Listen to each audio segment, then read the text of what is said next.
This event of discovering all this did not occur by Republicans, did not occur by Democrats. It occurred by an independent scientist, inventor, and a movement of 3,000 people in Massachusetts, bottoms up. Now, do you not want to give credit to that? Well, something's wrong with you. Credit must be given to the rightful owners, because it inspires people. It inspires people, David, to start having value for themselves. The elites keep giving credit to themselves, and it's a brainwashing to wait for false gods. Ooh, Elon Musk is going to save us. Ooh, Donald Trump is going to save. Ooh, Bernie Sanders. Ooh, AOC. This is a brainwashing that's occurred in America. So people are denying the greatness of this country. The First Amendment was an amazing experiment which said you as an individual can have a connection with your creator. You can put your ideas forward. And what we've happened now is people are becoming fat, dumb, and lazy. Ooh, why does he want credit? Fuck you. I want credit because I did the goddamn work. Ask anyone who was here day and night watching me do the work. We exposed it. I wrote the code for the invention of email. Do I want credit? Yeah, guys like me, an Indian, the elites are the ones who bucket people. And when I mean the elites, it's a multiracial aristocracy. If you're a blonde woman, you must be stupid. If you're a redneck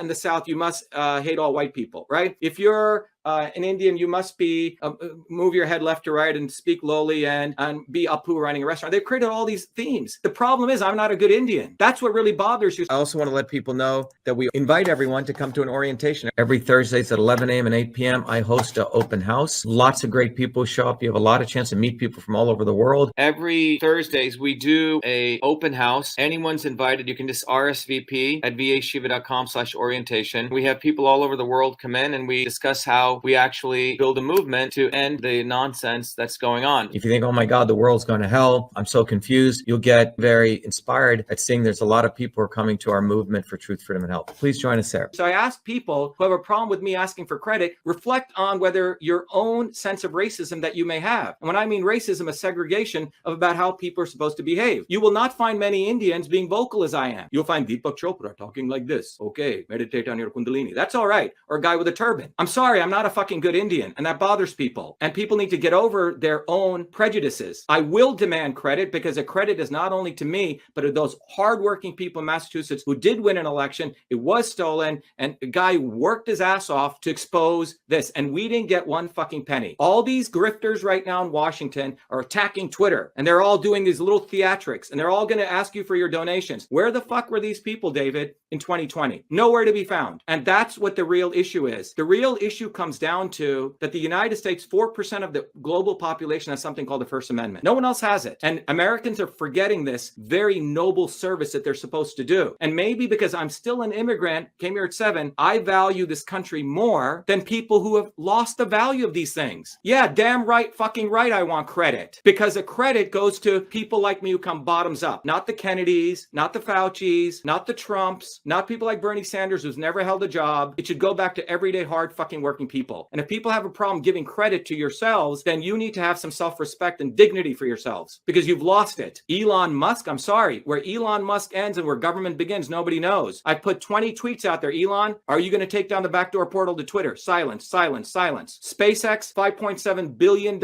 from government. Tesla, funded by bullshit CO2, carbon credit tax. Tesla would not be profitable without that. Twitter, the Congress of the United States and Silicon Valley are hand in glove. Section 230 is necessary for Twitter, Facebook, Google to have their 10x valuations. Let me explain that. Here's the bottom line. If you're a platform, a social media platform on Wall Street, you're valued at 10 times revenue. If you're just a publisher and you're running your website, David, you're valued at 1 times revenue or maybe 2 times. How does Twitter get their 10 times valuation? Twitter does $5 billion in revenue. They get a $50 billion valuation. The New York Times does $5 billion in revenue. They're only going to get a $10 billion valuation because Twitter is deemed a platform which cannot be sued by Section 230 immunity. And every once in a while, you see Congress will pull these CEOs in and scare them, and suddenly it goes away. Silicon Valley owns probably 80% of Twitter right now. And those same Silicon Valley people need to ensure Section 230 immunity doesn't go away because that's how they're going to garner their profits. So Congress will do their theatrics like they're doing right now and will take money on the back end through donations and keep Twitter Section 230 immunity live because it's a 10x on value. If Twitter lost their Section 230 immunity today, followed their money, they're going to lose $40 billion billion in value. So Musk is a clever monkey, okay? I mean, by any regard, you can put him next to AOC and Greta Thunberg. So conservatives, listen the fuck up. But now you think he's fighting for you? Are you fucking serious? This guy is playing you. He has not talked about the destruction of the backdoor portal. When I was called on the Twitter files with this guy, Mario Nafal. They had me on there. All the grifters were there. Tom Fitton, everyone you can talk about, who all knew about our lawsuit, didn't do nothing because it wasn't going to generate them revenue. It was going to give attention to our independent movement. So I said, our lawsuit was done in 2020. I didn't see any of you guys there talking about it. I said, Twitter files is a limited hangout. You guys are talking. Oh my God. Is Elon Musk going to take down the backdoor portal that still exists? Silence. These guys aren't activists. They're grifters. This country, the United States, was built on people who had science, knowledge, and they got on the ground and they did stuff. That's what people need to wake up to. And the good news is, David, that we have a movement that is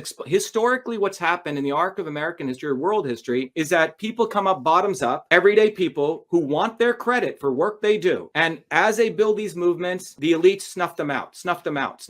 In the 1900s, they learned a very special way of snuffing out movements in this country. In the 1800s, when the great upheaval took place, and by the 1920s, you had millions of workers protesting on the streets. Independent movements. It was those workers' movements that won the right to end the 8-hour work, to get the 8-hour workday, to end child labor. All those amazing things took place by these bottoms-up movements. By the 1950s, the elite said, shit, we can never let bottoms-up movements come. So we're going to brand all those movements as communists, as Marxists. That's what we're going to do. And then they let the left Democrat leadership take over those unions. Between 1900s to 1970, the biggest growth in the U.S. economy took place. GDP explosively grew, and all workers' wages grew. Why? Because 100 million workers took to the streets and exercised their rights to strike and organize independently. After 1970, the left wing fucked over the workers, and the right wing said, anytime you organize independently, we're going to brand you a communist, socialist, Marxist. Hammer and sickle. So between 1970 to today, there's been really no movement. We're the independent movement. This is why the truckers' convoy got fucked. Okay. And we were supporting those people, David. We can talk about that. So there are no bottoms up workers movement because the left and the right work together to destroy organic movements. What I've created here, what our movement's created here after what we saw in all this bullshit is a global movement. About 250 million people know about us. We have 350,000 people who are involved with us daily. We meet daily, weekly, monthly, and we are building a bottoms up movement. And we will expose all these conservative grifters and the left quote unquote woke people because they're just creating this affinity